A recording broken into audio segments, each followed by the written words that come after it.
دلوقتي امام مدرسه ثانويه، عايزين نعرف اراء الطلاب في مستر احمد اللبان. تعالوا معانا نشوف اراء الطلاب في مستر احمد اللبان. يلا بينا. يعني السر عند مستر احمد اللبان في المفاتيح. بس خلاص وصلت لنا. ماشي. مستر احمد اللبان هو رقم 1 في اللغه العربيه طبعا. نمبر 1 على طول. نمبر 1 في اللغه العربيه. ما احبش في العالم كله قده، لو حشحت كده ما احبش الا هو.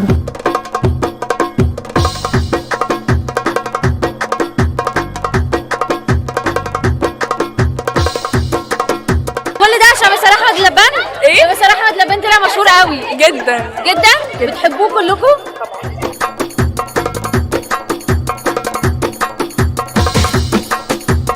يعني لو حد حابب ياخد درس ترشحوا له مين في اللغه العربيه؟ احمد اللبان. اكيد.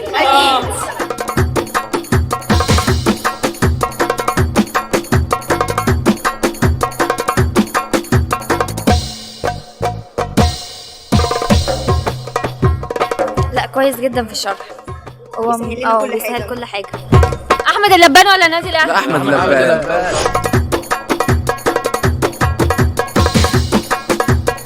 يلا تعالي. انا السلام عليكم. عليكم السلام. عامله ايه؟ تمام الحمد لله. انا بجد انا عاوزه اشكر مستر احمد اللبان ان هو ايوه يعني بجد هو عمل حاجه يعني معانا كويسه جدا، ويعني ربنا يوفقه. بيشرح كويس. كويس جدا، وكل طلاب بتشكر فيه، ويعني هو كل حاجه حلوه عنده، يعني يفهم ويديك المفاتيح كل حاجه. اشرفت يعني اختي طالعه من الاوائل عنده يعني. قول له كل حاجه الحاجه بتقول عليها جميله. تحبي تنصحي البنات ان هم ياخدوا معاه دروس وكده؟ طبعا. الامتحان بيجي لك غير فعلا؟ المفاتيح يعني الواحد ما كانش هيحل ابدا. جامد. تحبي ترشحي لاي حد ان هو ياخد معاه؟ ارشح للكل طبعا. ايوه بحب مستر احمد اللبان، بالظبط. بحب اشكره. شرحه كان كويس؟ بتفهموا من شرحه؟ ايوه كان كويس. حابين تغيروا حاجه في شخصيته وهو مضايقكم في حاجه؟ مين ده؟ مين ده؟ مستر احمد اللبان؟ لا التعبير اللي قالنا عليها هيجي لقيناه جاي. التعبير اللي قالنا عليه اكيد. بالظبط طبعا. تحبوا تقولوا له ايه طيب؟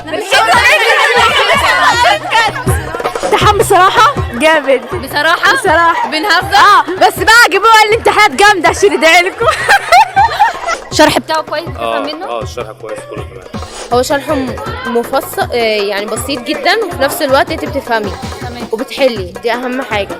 باقي المدرسين ممكن تفهمي في الحصه بس تروحي ما تعرفيش تطبقي. تحب تقول ايه لمستر احمد اللبان؟ والله العظيم استاذ يعني محترم جدا وبفهم منه. يعني انا جيت له قبل كده وقعدت من اول حصه حضرتها له فهمت منه الدرس، ما كنتش فاهم بره. اول ما جيت له فهمت منه على طول. والله استاذ كويس. اول حاجه الحصه بتاعته مش قافله وبيهزر وكده، والصراحه شرحه كويس وبيدينا مفاتيح للحل، ومعاه يعني جبت امتياز في اولى ثانوي للترمين، وباذن الله في ثانيه هجيب امتياز ان شاء الله.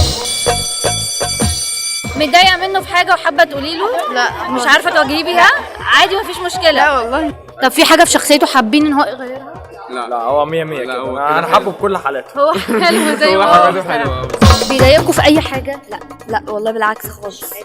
هو كويس جدا حاجه ودايما معانا هادي ومفيش حاجه. طب ايه اللي مش عاجبك في شخصيه مستر احمد اللبان ممكن نغيرها او هو يغيرها؟ لا هو كويس معاه. مفيش اي حاجه؟ لا. يعني هو مش مقصر معاكم في اي حاجه؟ يعني نرشح لكل الناس؟ مستر احمد لبان. مستر احمد اللبان اكيد. لا مستر لا ما ضايقنيش. لا بامانه لا عمره ما ضايقني.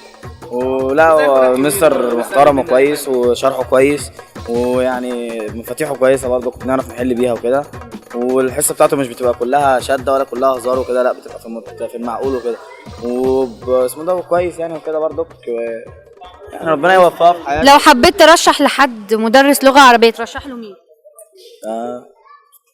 كده احمد اللبان يعني. زميلي الشغل قايته وبازي حرب الشاطئ اجي من جوزي لو يتكتروا بعمل ظابط.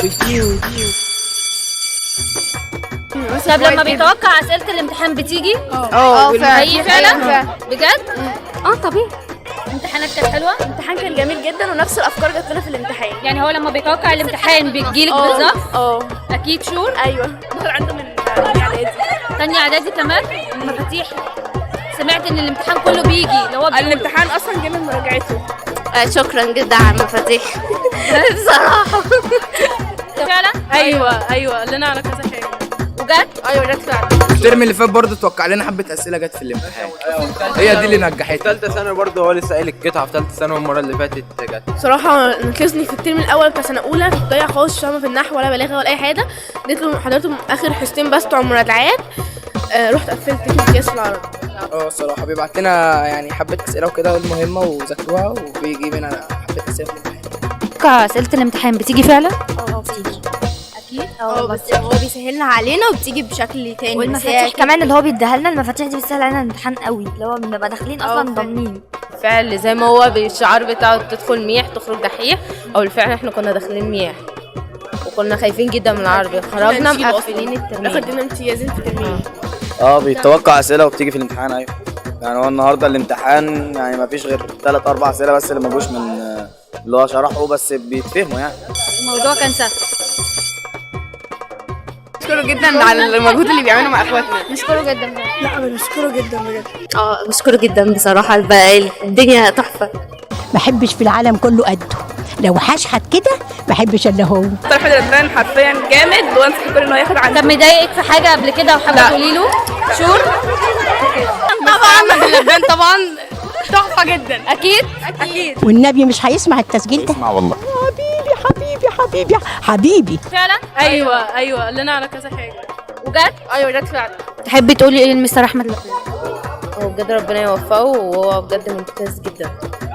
لو مستر احمد لبان في حاجه مضايقاك او حاجه في شخصيته مثلا؟ اخونا الكبير بنروح نقول له حاجه فهو بيرد علينا برضه. يعني لو في حاجه مثلا مضايقانا منه بنروح له يا مستر احمد دلوقتي حضرتك حصل 1 2 3 4. هو بيستقبل ارائنا وبيبدا يغير، فاهمه؟ لو هو شايف فعلا الحاجه دي وحشه بيغير، فاهمه؟ او لو هو ليه هدف في الحاجه اللي هو بيعملها دي فبيقول لنا انا بعمل كذا عشان كذا. قصده ايه؟ لو رشحتي لحد ترشحي له مين؟ هو مستر احمد لبان طبعا. اكيد مستر احمد لباني. حابه ان مستر احمد يغير حاجه في شخصيته او هو مضايقكم في حاجه؟ لا هو كويس في كل حاجه. قول له الدنيا كلها كوم، وايه اللي غلاوتك انت؟